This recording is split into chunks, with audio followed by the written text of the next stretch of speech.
What's up guys, Mouse here again. So just a quick mission video about the new quality of life updates and improvements in the recent patch. I'll showcase them, especially the ones I really liked, and give suggestions for improvements just in case the devs would watch this, because like I said, this video is part of a Netmarble content creator mission, and once we complete this mission, Netmarble sends us codes and I'll distribute them to supporters. Just in case your support is still free, link will be in the comment. Thanks again for all your support, it really helps a lot. So my favorite update, of course, is definitely the training room, because this is where we do a lot of the tests now. And here you can finally practice rotations with Jinwoo or with hunters, and you can follow the recommended skill rotation or switch it up here in the settings if you want to run your own sequence, because you guys know the recommended one is not always the most optimal rotation. And the enemy settings here let you pick elements and turn on the break gauge, and there's also a timer here.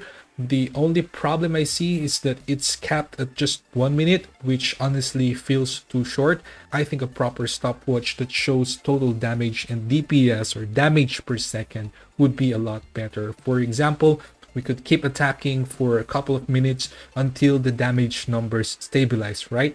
And that would give a much clearer picture of consistency and actual DPS instead of being cut off too early. Especially there are some lineups with kind of weird cooldown that could mess up the damage comparison, because it will be cut off by force at 1 minute. But then of course you can do your stopwatch on your own, but it's just gonna be a lot better if they would just add that function. And another issue is that there's only one type of enemy here, fixed at level 10, which means crit rates are not penalized unlike in real battles. So there's a lot of things here that we might not be able to test accurately, because when testing the real value of units, like for example Mini, who shines against high level monsters because of her insane amount of crit rate, so that is one thing that we might not be able to like fully appreciate here. And that also includes of course certain weapons and skills.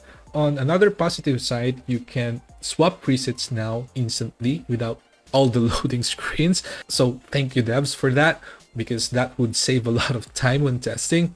But another thing that I'm still hoping for though is a proper damage breakdown per hunter, and possibly per skill and per weapon, because that would show us exactly where the damage contribution is coming from. Next one, Simulation Gate finally has a practice mode after so long. I've been talking about this since then.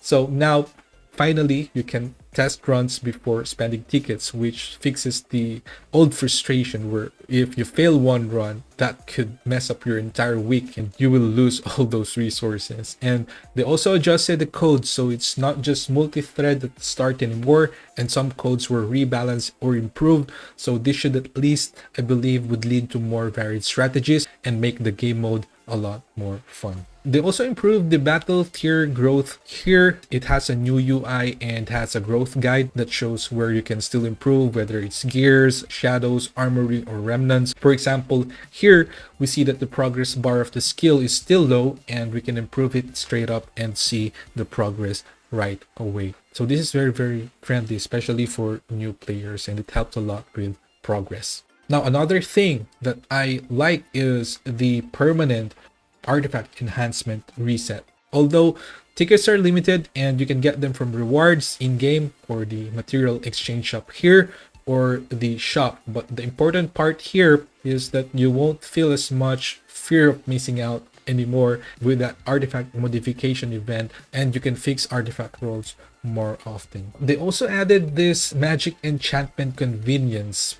Personally, I don't find that impactful since legendary books are so limited, so I would stay away from upgrading all at the same time. I'm not sure if you guys also experience this. I sometimes forget to untoggle the substat and I really end up wasting some books. But yeah, probably for some people this would help, but in my case, I don't really find much value in it. About the presets, we also got a small improvement here. You can now edit them directly without leaving the screen. It's nice, but I'm really still waiting for them to add the stat allocation presets for Jinwoo so that we don't have to keep resetting that and wasting gold. And also I would really want that artifact specific presets where one click auto-equips exact artifacts, even if they're being used by other hunters. I think that would be a huge time saver.